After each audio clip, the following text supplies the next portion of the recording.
Good afternoon, ladies and gentlemen. Welcome to the CleanTech Lithium PLC Investor Update. Throughout today's recorded presentation, investors will be in listen-only mode. Questions are encouraged. They can be submitted at any time just using the Q&A tab on the right-hand corner of your screen. Questions are encouraged. They can be submitted any time, as I've said. The company may not be in a position to answer every question it receives. However, the company can review all questions where publish those where it's appropriate to do so. Before we begin, we'd like to submit the following poll, and I'm sure the company will be most grateful for your participation. I'll now hand over to Daniel Fox-Davis. Daniel, good afternoon. Good afternoon, good evening from Dubai, and Happy New Year to you, Mark, and to everybody, and to Ignacio.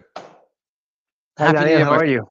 I am well. I am all the better for the last couple of days of following CleanTech's announcements, and more importantly, CleanTech's share price. I'm just looking at today and see that we've just closed up a mid price of 8.25 on another good day of volume.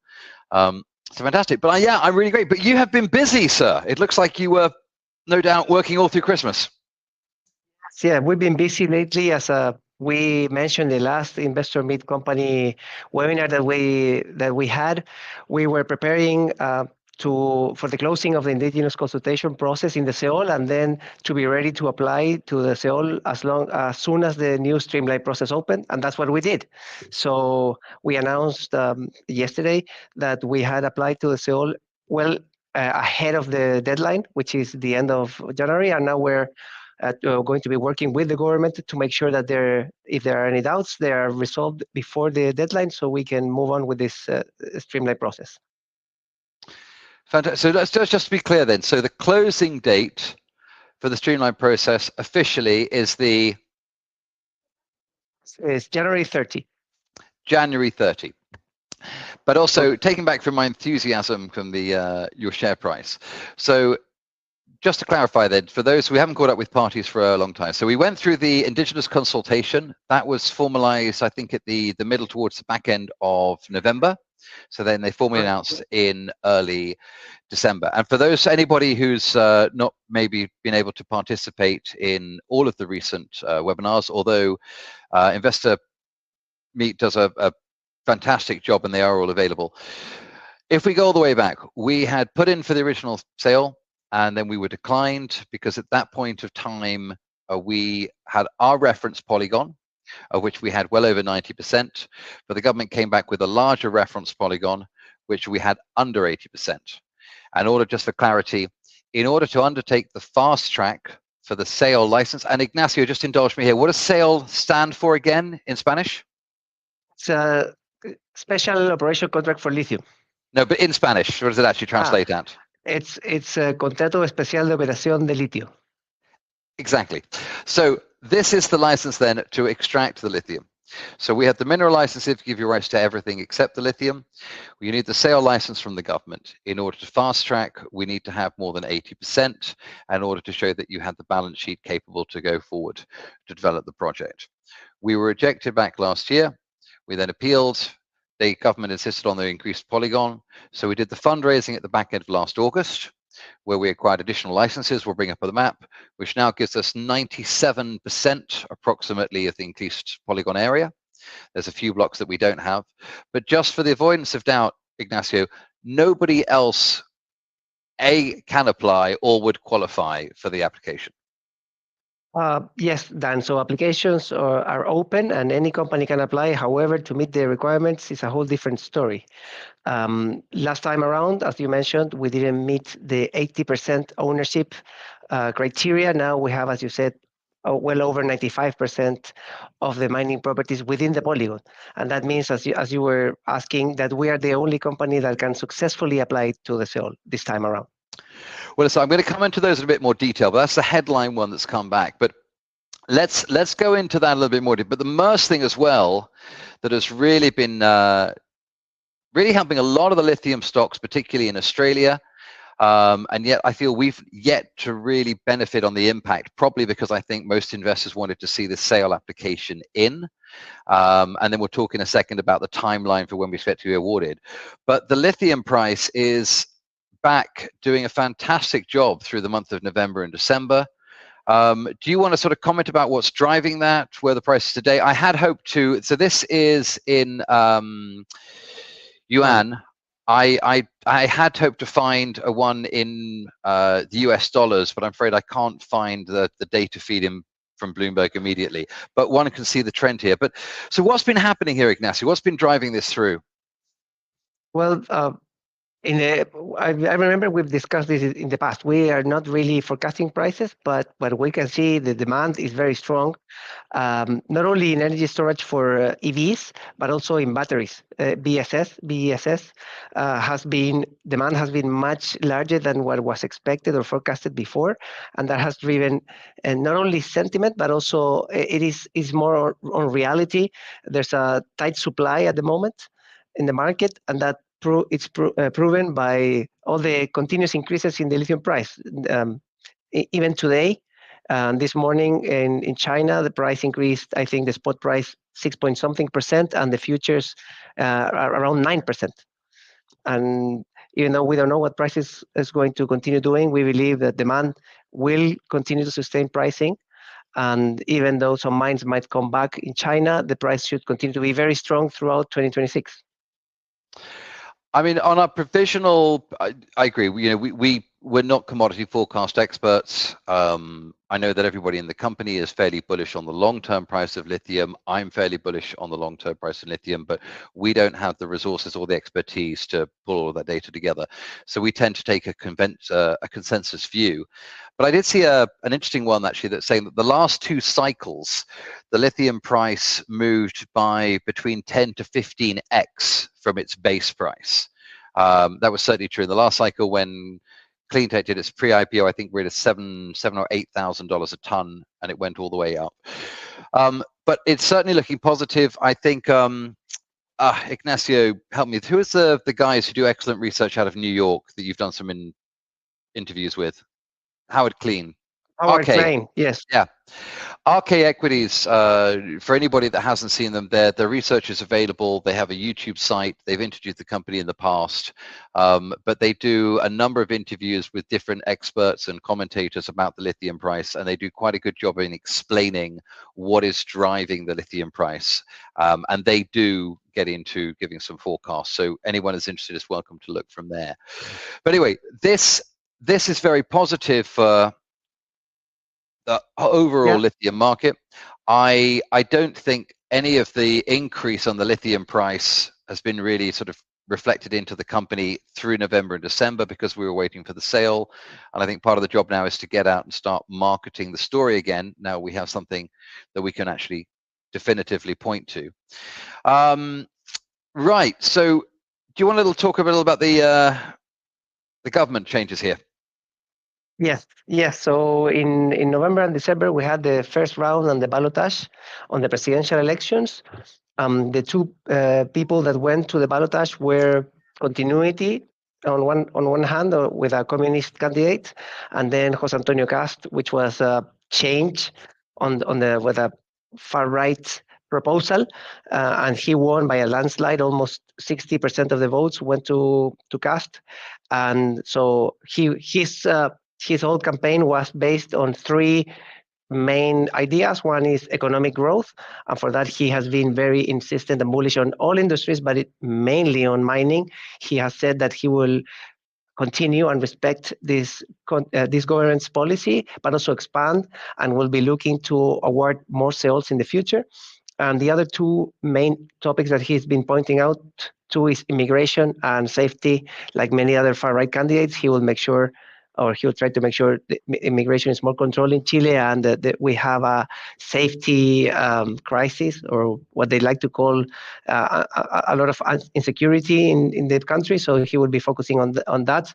He's calling it an emergency government. So we can see, from what we can see, especially mining will be very a particular focus for growth, and he will be trying to promote investment and the development of new projects in copper with the new cycle, and in lithium with also this new cycle that is starting, and with this lithium strategy that is enabling new companies to enter the environment.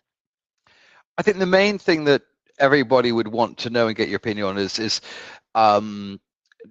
do you think anything in the change could have any impact on any of the decisions taken in the last 4 years with respect to the government's lithium strategy? And is there any risk that any change in the government could lead to a change? So let's assume that we get the sale in the next 4 or 5 weeks with the end of the closing into February. We'll come on to that in more detail. But what is the risk that come March, the government, throws up a hand and says, right, we're going to do another strategic review, we're going to change it? Is there any danger to the prospects of the company from the change in the government? Look, I'm very positive with what's coming with Chilean government.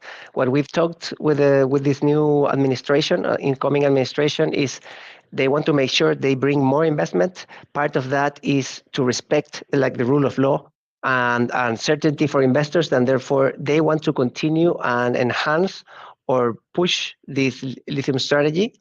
And what I believe can happen in the future for us is the possibility to look for other projects beyond only Laguna Verde. We have Viento Andino as well, which was not prioritized by this government, but there are definitely opportunities that can open up in the future for that or other projects. And also, I think, notwithstanding when we receive the sale, if we are into the streamlined process, the new government will certainly respect what the previous government has been doing. Yeah, I mean, everything that it is to we read is the government is more pro-mining and on the right side, but I think it's important that you can specify that to reassure people. Sure. So let's take across. So let's get into the nitty-gritty of the application, okay? So sale, which in Spanish was what you said.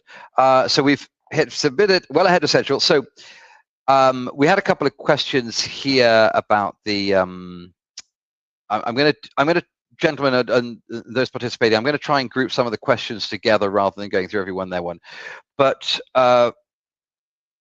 this is a public process to which anybody could apply, and you need to prove in that application that you meet the criteria. And the criteria was to show that you have more than 80% of the mineral licenses over the polygon. We'll come on to that, of which we have 97. So another party could apply. I could apply personally, but I don't meet any of the criteria. So the government is holding it in accordance with its rules until the 30th of January. So even though we've submitted, and even though we're the only party, officially it has to stay open until the 30th of January. The other thing a couple of people asked Ignacio is, how confident are we of now meeting the financial requirement on the balance sheet? Maybe you could give a little bit more explain about that one, about the consortium and how that's going to work. Yeah.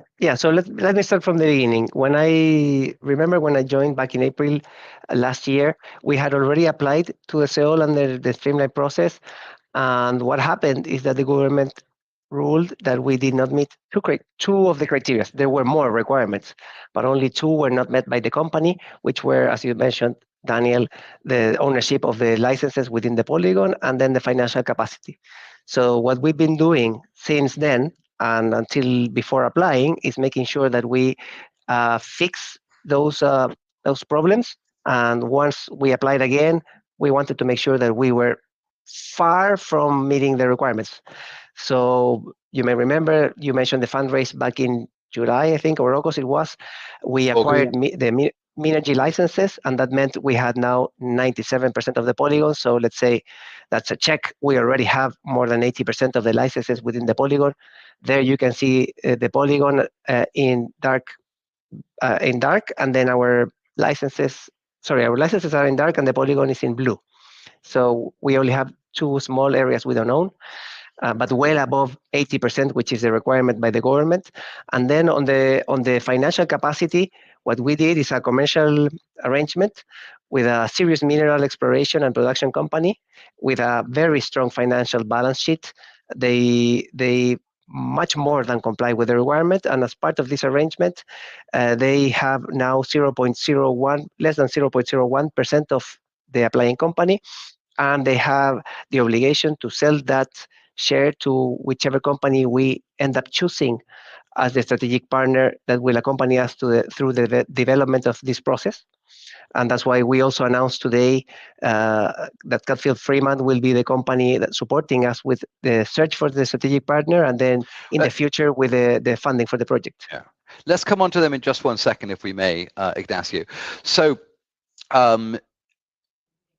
obviously, I'm a permanent insider at the moment, so I'm aware. So, it is a very large, well-known mining group, of which a number of the executives of the company have a close working relationship, and so they've come in and helped put in the consortium. So the consortium, what was the requirement that we needed? The consortium needs to have a financial requirement of a balance sheet of more than 30 million. One of the companies of the consortium, or their parent companies or affiliated companies, one of them has to meet the financial capacity requirement, which is, as you mentioned, $30 million of net assets. And the company that we're talking about more than easily meets that requirement. Hundreds of millions of net assets. So that's grand. And I obviously, Gordon, who's not on the call, who is a stickler for detail and going through, you wouldn't have gone through this without being happy and satisfied and taking advice that this would now meet the requirements. Absolutely. In fact, if you look at the CEOs that are already in process of being already signed, most of them are consortiums. Mm-hmm. And they have passed the government's scrutiny. We also had several meetings with government, and we explained this strategy, and they said it was perfectly fine. So we are very comfortable with it. That's what I was trying to get to, is so that you have the question was, how confident are we that we've met the criteria? So on the application, we know we do, and we've spoken with the ministry, and with regard to the financial capacity requirement criteria, we've also we pre-flagged this with the ministry ahead of time. So in terms of confidence that we now meet the two ones that we were deficient for, I suppose your position is we are 100% confident that we meet the technicalities of the requirement. Yeah, we're in a very strong position, and we're just waiting. Of course, we'll be talking to the government throughout this month to make sure that everything is in line for their decision, and we expect them to be making some comments by early February. The first or second week of February should be when they announce that we are admitted into a streamlined process. Okay, so let's go through the timeline. So officially, the process has to remain open until the 30th of January, despite the fact that nobody else would qualify, and it would be somewhat absurd if anyone else came forward. Then, obviously, you spent quite a bit of time with the ministry and working with them to make sure that the application meets all the requirements. So, and they've had the previous application, so it's largely a duplication, just with the increased license area and the variation on the financial capacity. So your expectation is that sometimes around mid-February, we should hear back that we're being admitted into the streamline process. Yes. Yeah, mid-February, we should be contacted to begin. And that what does it mean? That we need to sit down with government to negotiate the specific terms of the CEOL, of the contract, that would rule the relationship and the project for well over, I think, over 30 years. Okay, so from our side, we would expect to announce then in February, in about sort of 5 to 6 weeks, that we have been admitted into the process, at which point then it's an exclusive relationship that they're going to be awarded the contract, subject to negotiation of the fine print and ending into the detailed contract. Yes, and quite frankly, the negotiation is very small, or it's a short process, because they have already awarded CEOLs and they want to keep it very tight in terms of the regulations. So the rules are already known to us. And so yes, well, I mean, effectively, it's not really a negotiation. The government has set the terms of the sales with respect to the other sales that have been granted. Is there much variation between the ones that have already been granted? And if so, where have those variations occurred? No, it's pretty standard at this point in time. So we know what to expect from the negotiation. And everything looks good, and it looks commercially viable. If someone has that doubt, it looks really, really good. Okay, Steve M, I hope that addresses your question. I'll go through. So that's mid-February, and then given that they've already now gone into and awarded several other sales and there's very little variation between them, what do you expect is the timeline, Ignacio, for us to actually receive? There's the official timeline, but how quickly, in the other sales that have been awarded, what was the timeline between the government announcing that somebody is going into the fast track and actually finalizing and being awarded the sale? So there are two things. One is signing the contract, and then there is the approval by the National Controller's Office, and that takes some time. But we should be expecting to be ready by the beginning of Q2. That's what we said before, and we continue to believe that timeline is reasonable. Okay, so we're hoping there's a lot of things in there to sort of keep it very simple for our shareholders and potential shareholders, is that we now expect sometime around mid-Feb, giving up things, second, third week of February, to be announced that we're into the sale application, and that we would hope that some point in the beginning or the middle of Q2, we get awarded the sale. Yes, so the sale starts by the beginning of Q2. We expect to be closing the negotiation in February. Mm-hmm. Then the contract should be signed and go through the controller office, and that takes some time, but by April everything should be ready. Okay, I'm going to come on to that's excellent news all round. Sorry, Ignacio, I cut you off. Yes, we haven't mentioned the pre-feasibility study. I don't know if you want to talk about it later. No, that's what I wanted to jump into before we talk about this. I want to talk about, let's go just to recap for everybody. It's a new year. Obviously, we put a lot of time and money into the pre-feasibility study. We had decided that there is certain information that could be commercially sensitive, and that it was not in the company's interest to publish it until we had the award of the sale, or until we've been announced that we're in the fast track, because as I understand it, correct me if I'm wrong, Ignacio, your view is that once we announced, it's then just a formality to getting it. So we put that, much to the disappointment of our investors, and it did put a drag on the share price. Obviously, with the acquiring of the further surrounding acreage and licenses last August, that PFS needed to be updated and expanded to encompass the new licenses. So I think what the shareholders would like to know is, one is, has it been updated and been finalized? Secondly, at what point in this process would you now expect to publish the PFS publicly? Sorry. Yeah, so we already announced an increase in the resources to 1.9 million metric tons LCE. As part of that process of the acquisition of the energy licenses, the PFS is in the final drafting, so it's already done, and we will publish it, or we will announce it and share details once we are admitted into the streamlined process. So as you mentioned, maybe second or third week of February, but it is ready to go. Finally.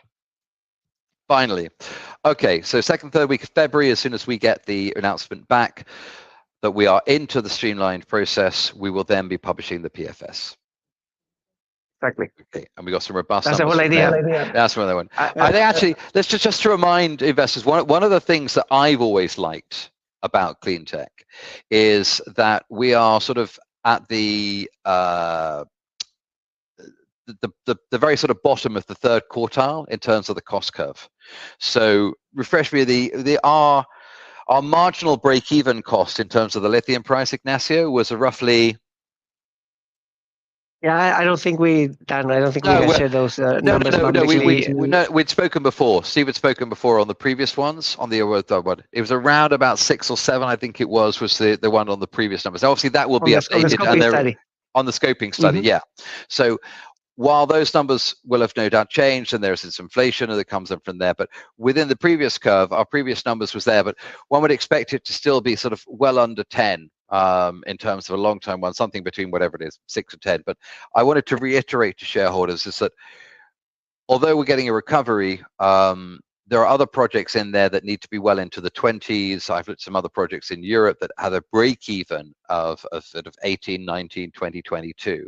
And the point is that while the overall market gets moved by the lithium sentiment, which has been negative on pricing, we got, even at the lowest price, we were still at a point where our project would still be profitable. And I think that was missed by many people. And I just wanted to reiterate that. But that will all come out in the PFS. Yeah, but Dan, let me talk a little bit about that. As you just generic comments or a general comment is, brines from South America will always be in the lowest part of the cost curve regarding OPEX. That's for sure. And what I've read, what we've seen from analysts is especially from RK Equity that you mentioned, is they mentioned they believe brines are undervalued vis-a-vis hard rock mining in Australia. The companies that do lithium extraction from brines in South America, given our lowest cash cost, or as you mentioned, for operations, are undervalued regarding hard rock operations in Australia. So I'm very comfortable that our operation will always be amongst the cheapest or lowest cost in the OPEX in the world because of where we are and what we do and how we'll do it.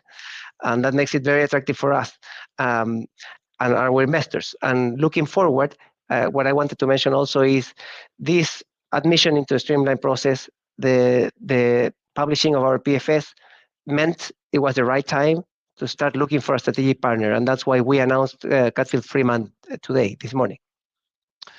And I think that's what we want to talk about now. Let's step on to, so do you want a little bit of background to explain who Cutfield Freeman are, where they're based, etc., and how you came across them? Yes, well, so we did a process, an open process with several companies looking for the best partner for us to look for the strategic partner and to look for the funding of the project going forward. And having talked to very strong companies from all around the world, we decided Cutfield Freeman was the best suited to help us. They have offices in London and in several other places, but their headquarters are in London. I met Nick and Andrew there when in my last visit. They have very thorough, a lot of experience doing deals. These are some examples that you can see in the slide all across the world, different industries, different jurisdictions. They also have experience in Chile, having supported the sale of ExxonMobil.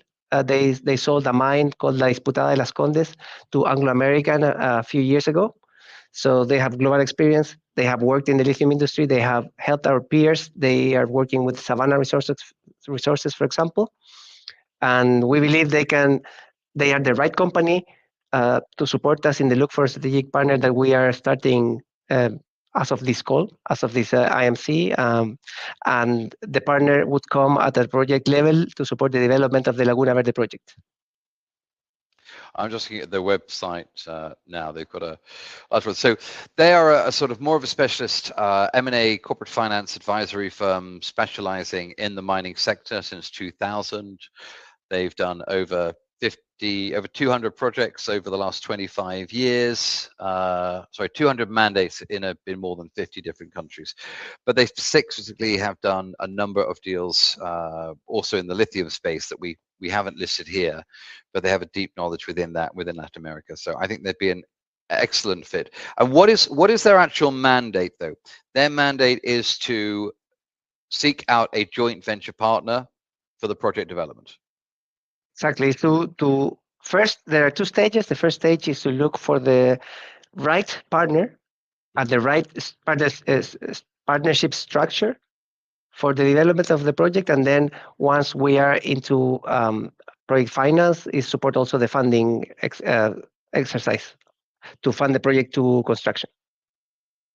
So that would looking at doing again, just for the avoidances there, when we're talking about the funding, that's not equity, that's looking at doing debt finance, bank finance, project finance, offtake finance, et cetera. All avenues are open at the moment. We are going to analyze all the possibilities to fund the project, but at this moment, we are looking for the right partner to develop the project and to have the right structure in place to support that project finance in the future. Well, I know them by reputation, and they are a very experienced, sophisticated, and eminently respected group within the mining world. A couple of quick questions here, Ignacio Camas. So a couple of people just asking about the the guarantor, whether there'll be a potential partner. Somebody's asking whether, just to, if I may, somebody missed there. So they are a mining company. They have a relationship with a number of the senior management. Ignacio, you just want to comment about whether they would be a potential partner? We are not close to that option, though. We are going to be looking all across the globe into different industries, not only mining companies, but also cathode manufacturers, battery manufacturers, OEMs, off-takers. So we are going to be looking broadly to find the right partner for us. We have had a lot of interest in the past. We have engaged many companies in the past regarding this project. Everyone has been waiting for the sale, so we feel now is the right time to start for that process. It's going to take some time, but we want to make sure we make the right decision. Okay, I'm just trying to coordinate some of these into one. Quick couple of questions here before we go through the activities, just because they come up. And then we can get back to the activities and the timelines, because we hadn't really mentioned on the ASX here. Ignacio, so what we've got is, well, actually, sorry, let's deal with this and then we'll go through the questions into. Right, so the major activities then from 2026 onwards. Do you want to just go through then where we're expecting to, after the PFS, after the application, the EIA and the Indigenous Community Alliance, explain some of these points here that are on the slide. Yes, yeah. What comes next? Because since I joined, we've been talking about the CO and PFS. So what is next after we have a check before these two activities? What we will do once we have all of this under our belt is to start preparing the DFS, definitive feasibility study, and in parallel work on the environmental impact study, which is the environmental license to build and operate our project. So those two activities should go in parallel for the next couple of years, and we should be with our strategic partner already chosen doing these activities. And once they are done, we can go to FID, to the final investment decision, and then the construction of the project. Excellent. I look forward to popping a bottle of champagne with you when we finally have the final investment decision, along with everybody who's worked so hard for this. Right, let's focus on some of these questions, because it's always the interesting part. And please, if anybody has any other questions here, please shoot them up. We'll try and keep this within the hour if we can. So that actually gives us 28 minutes, and hopefully we'll finish a little bit before there. So Ignacio, thank you for that. Well, one of the questions we have for John A is the environmental process. Can you talk a little bit more to what is required in the environmental process, what you actually have to do, where in the timeline between now and FID it sort of really sits? Okay, so the environmental process is, I think, the longest timeline that we have to meet before we get to FID. We have to do environmental baselines. We have done some in the past, but we have to redo them because of all the time that has passed. That takes around 12 months, and then and in parallel, you prepare the environmental impact study and submit it, and then it takes like 12 to 18 months of processing. To get the final license, it goes with an indigenous consultation process. So we will be working on that. That is a license where you explain how you will operate, where you will get your raw materials, how your operation sits and how you protect the environment while you're operating, etc. So it's an important step that we need to take, and I hope we can start as soon as possible. It's since the baselines takes 12 months, the sooner the better for me. I think we'll wait until we are awarded the SEOL to move with the environmental consultants, but we have done some work in the past with them as well. So that's kind of the timeline done for the environmental impact study, which is very important for the government. This new government the current government has made some changes to the environmental system to make it simpler and shorter, and we know that the next government also wants to complement that with a set of new regulation that we believe will be beneficial, looking for companies to have a shorter time frame to approve projects. Thank you. Okay, trying to collate some of these questions.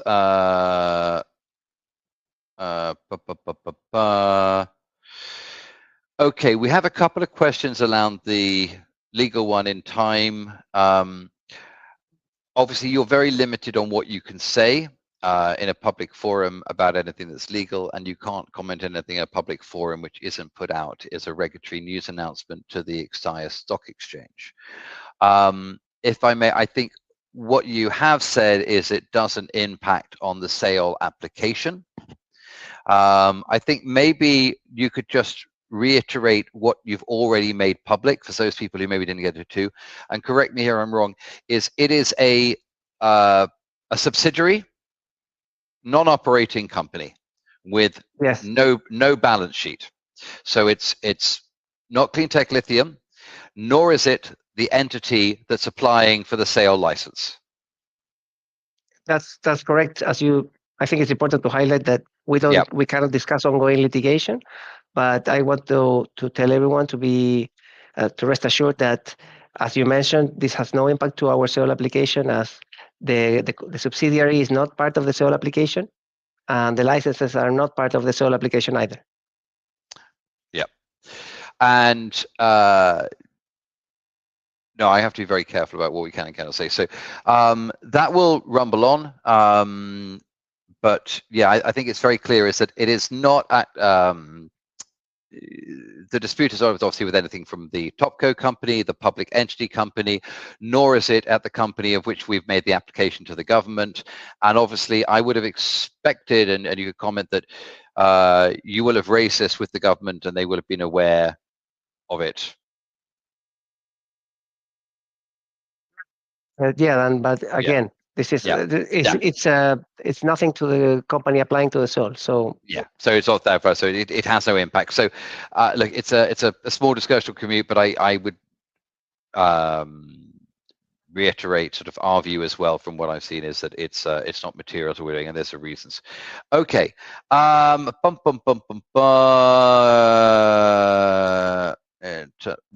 hang on, there's some people there. Okay, so couple of things here that are coming up, so that would right. Quick question that I can answer.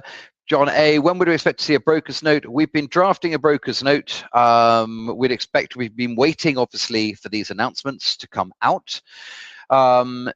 We will put out a price target. The problem that we have, John, in putting a price target is we don't have access to the PFS. We have information on the scoping study. We will make some assumptions about inflation within the mining industry, but any price target is going to be driven by our assumptions, which are purely our assumptions on where costs have moved within the industry.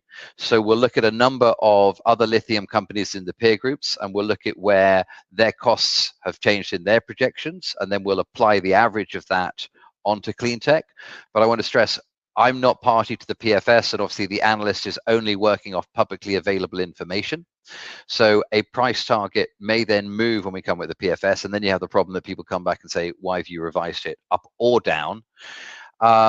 Secondly, it's going to be highly sensitive to the lithium price. So what we're currently looking at doing is we will do a range of price forecasts based on different price scenarios, because they have to feed into a discounted cash flow model to give a net present value of where we think it is. Okay, but we would expect to get a note fairly shortly, and on the back of that we will commence doing a lot more marketing. Right, so that was on the broker's note question. Ignacio, ASX listing. So the general crypto there is saying, has it been forgotten? You're limited again on what you can say in a public forum without an RNS. Maybe I could express my view from the broking point of view. Yeah, go ahead.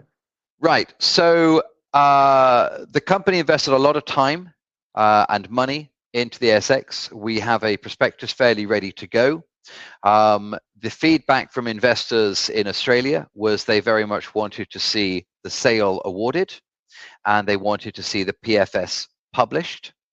we still think there is a significant price differential between where stocks are trading on the ASX, particularly some of the companies' peer groups that are also doing DLE brine projects in Latin America, and the valuation being attributed to companies in London.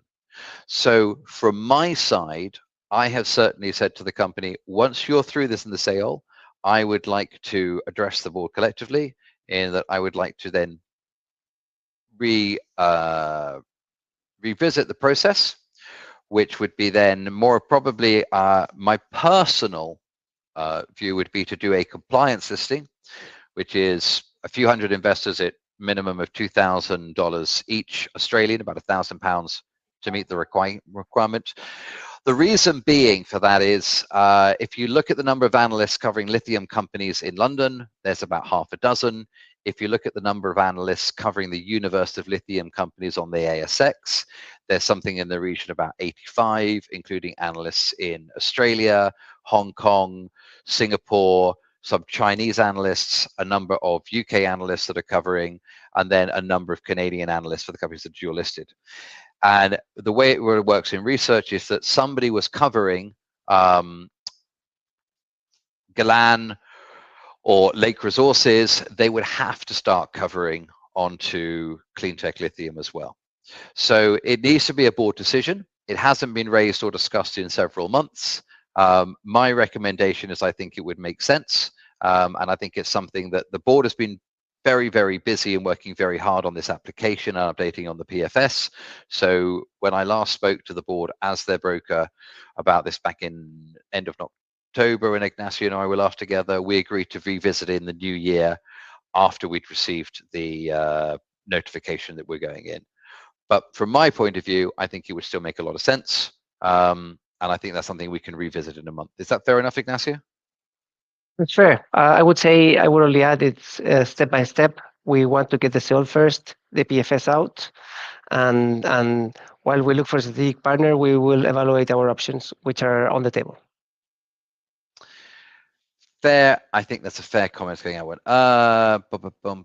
Right. Okay. John and some other people have talked about sort of cash and financing.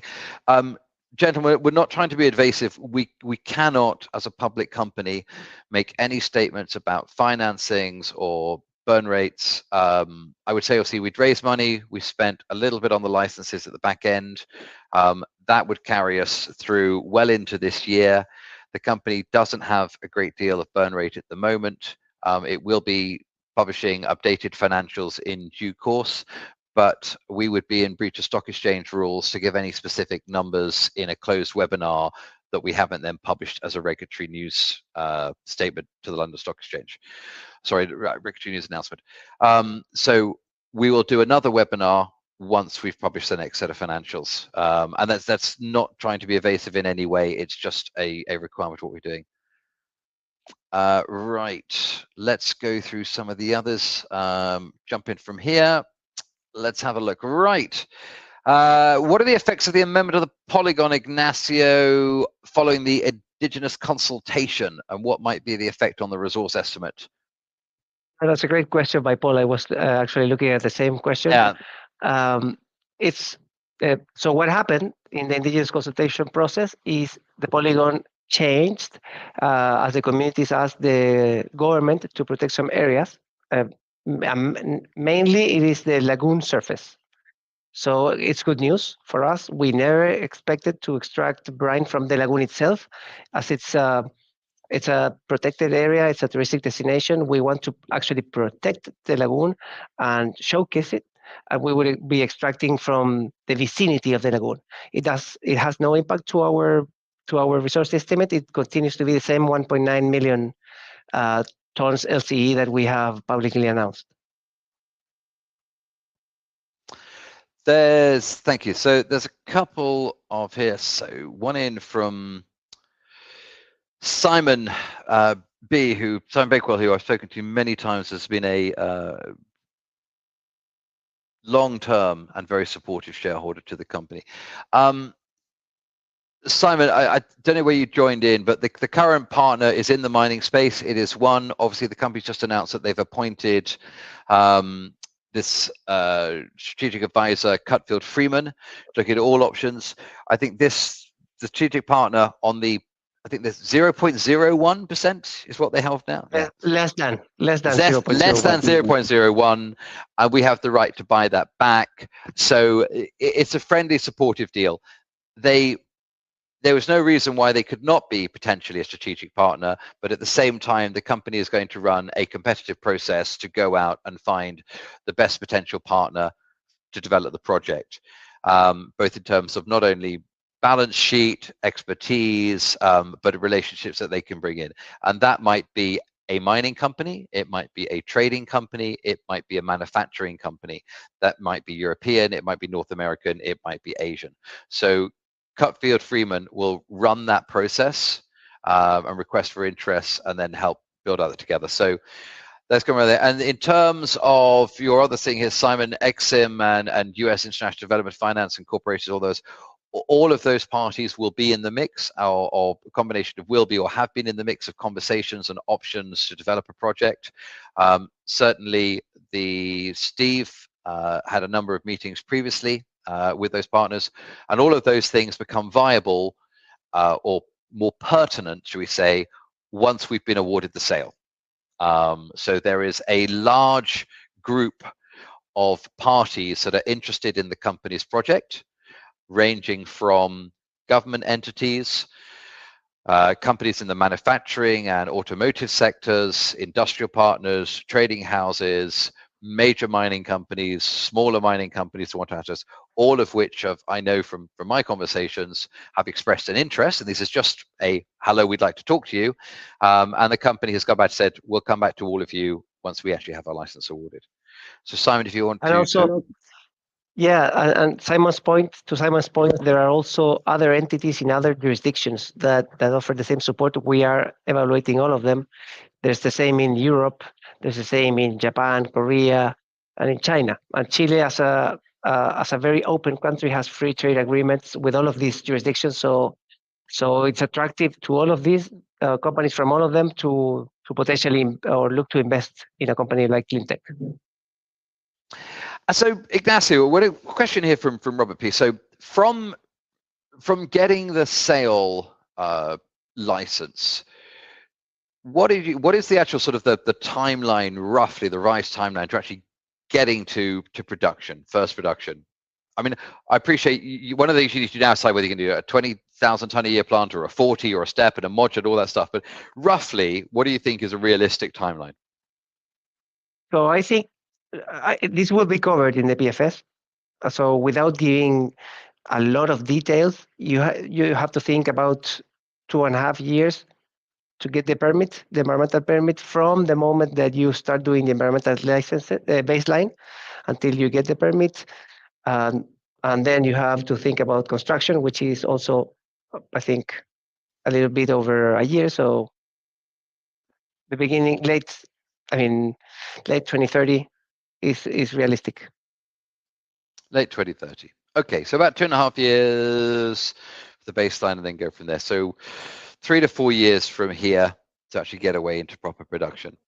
Couple other questions, if we may. I'll allow to talk to the dilution one in a second. But Ignacio, there's a question here about the clarification for all new projects under the government to remove the sale process. My understanding is that once they're granted, that's a legally awarded and it can't be changed. And it follows into another question here about saying that the terms are fixed for 30 years. Could you comment towards that, please? So it's the sale is a contract, a special operations contract that is set for a term, and it cannot be changed during that term unless both parties agree. So from that perspective, it gives a lot of certainty to the company that gets awarded a sale. And that's why the government, through this negotiation stage, wants to set the specific terms of the royalties and other conditions that have to be met in a very long contract. And the first question, I think I struggle to understand, but is it whether the new government Yeah, will change the whole process? Yes. Is there a risk that the government would come in and just tear up the whole process effectively and take away the sales? No. Once Chile is very well respected for its rule of law, so once the sale is awarded, it will be respected. There's no doubt about it. I have to say, both Chile and actually a number of African countries are right at the top of companies of abiding and keeping. The country that's worst for changing the laws and the taxation and the royalties on resources deals is the British government with the North Sea. I think they've changed, the taxation something like 19 times in the last 30-something years. Whenever it goes up, they go and use it to raid. So we're the worst actually in the world, and everybody does better than us. Right. If there's a question here from John A and one about the dilution, which if I may, Ignacio, I might just jump into on your behalf about dilution and financial strategic partner. The company is seeking a strategic partner at the project level. I think in the scoping study, we were looking at several $100 million to develop the project back in the previous one. In terms of the multiple projects that they had, I'll have to go back and revise it. But the intention is you'll end up with a joint venture partner at the project level, and we'll assume that in the numbers, and that's always been assumed. So it's not that you're going to get a dilution at the top co in terms of the public company. We will bring in a joint venture partner, and the expectation is that most of the financing to put the company to put the assets into production will come in a combination of either partner financing, bringing their balance sheet, or project financing, or in a number of cases going to, as was mentioned here, things like the US Exim Bank, various other parties that may provide financing. A lot of the kit you could get effectively equipment financing, you can get offtake financing as well. So there's a whole combination of avenues that the company will explore in combination with Cutfield Freeman to put together a robust financing package of a combination of, first of all, as Ignacio said, finding the right strategic partner. And that partner is a combination of expertise, but also balance sheet, and then balance sheet and relationships that are beneficial to the company. And then having found that strategic partner, the company, that strategic partner, and Cutfield Freeman will then work to put together a combined financing package, predominantly a project finance, strategic partner financing with kind of a number of different forms, potentially an offtake financing, which is what you've seen in all of the headlines and a lot of the other companies, to meet the overall package of the company to then go forward to the final investment decision. Is that okay, Ignacio? Yep, I think you covered correctly, Dan. So that's just John. So yes, you shouldn't expect dilution from the strategic partner, and upon announcing. Chris P, the potential range, I think both I would advise Ignacio, I don't think in a public forum, the PFS will do an up-to-date forecast of what the project will cost. And again, most of that will come from project finance and from debt finance. But this close away, I don't think we're in a position where we could put that in this forum. And again, it's not to be elusive, but given that we are very close to publishing the PFS, we hope at the beginning of February, so only maybe 4 or 5 weeks, I think it would be inadvisable to respond to that at times. So I'm sorry, but we will have that numbers fairly well. And again, the financing quantum's on the PFS, but that's not equity finance, so there's not talking a conversation about a discount and things and that you've got. There's a question here about how we're going to finance over the period of time between now and then. Ignacio, if I may, I think, and I'll put it to you, but when I've spoken to Steve, quite often when you bring in a joint venture partner, you would look to recover some of the costs that you spent to date. Right, it's either that or they fund.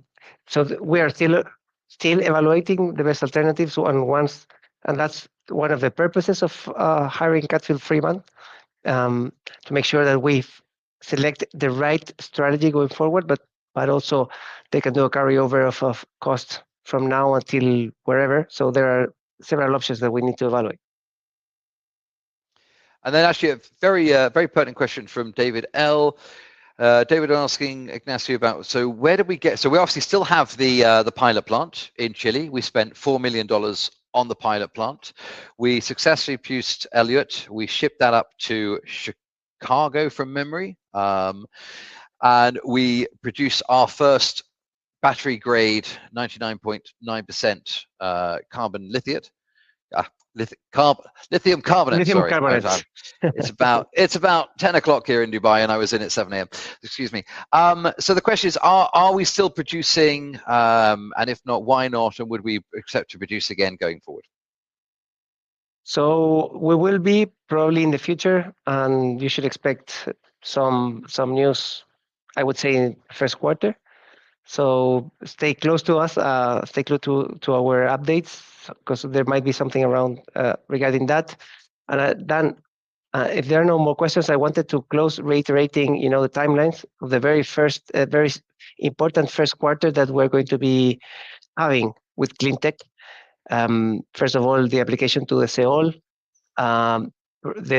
hopefully the negotiation starting in February, the PFS being issued in February, the strategic partnership process ongoing in February, going probably for the whole first half of the year to find the right partner, and then everything that we can do in the ground once we are awarded the SEOL to make sure that we are as closer to production as we can, the sooner that we can. I think it's going to be an extremely interesting next 8 to 10 weeks. And I know you can see the question, but I wanted to thank Ben Y has said Happy New Year to you, and to thank you and all the management team for all the hard work that you've put in over the last few months and over the festive break, and say continue up the hard work from Ben. So Ben, thank you very much for taking the time to write that. I'm sure that is appreciated. From our side, everybody, we need news flow and updates in order to go marketing. So from my side, I have been waiting for the sale application to go in. We will now start to reactivate our efforts in terms of ongoing marketing investors. There's a number of new people that have come in just ahead of Christmas, a number of parties that we've been talking to, but we will be getting back out with Ignacio to London and into Europe, and getting back out into the US, particularly now, so some of the concerns about access to lithium and China's control of it. But everybody wanted to see the sale in. And quite frankly, we also needed to see the recovery in the lithium price, because it's pretty hard to go out and pitch the company when you've got an ongoing depressed lithium market. Even though everybody said we expect it to come back next year, everybody wants to see that. So with the lithium price back up at $18,000 a ton, more than doubling in the recent months, with the sale application in, and what we expect to be in the award of the fast track, which then we will be going out and doing a lot of marketing back to both existing investors, but also to a lot of new investors who said, come back when you have the sale. So from my side, Ignacio, I want to thank you again from my side for all of the efforts. I know you and the team have worked a lot over the Christmas period. I look forward to catching up with you face to face very soon. And I think from as shareholders, we can say that we'll be doing another webinar probably in about sort of 4 to 5 weeks time, as soon as we've got hear back from the government. Yeah, and I want to end thanking everyone, all of our shareholders, prospective investors, for their support. And I'm really excited about 2026. I think it will be, as we said, a pivotal year for the company, to get awarded the SEOL, finally release the PFS, and start moving the project forward to construction, which is what we're all waiting for. And look at that, we're bang on 59 minutes. We'll keep Nick happy. Ignacio, thank you very much. We'll pass back to Paul. That's great. Thanks, Daniel and Ignacio, for updating investors. If I could please ask investors not to close this session, as we'll now redirect you for your feedback. On behalf of the company, I'd like to thank you for attending today's presentation and wish you all a good rest of your day. Thank you.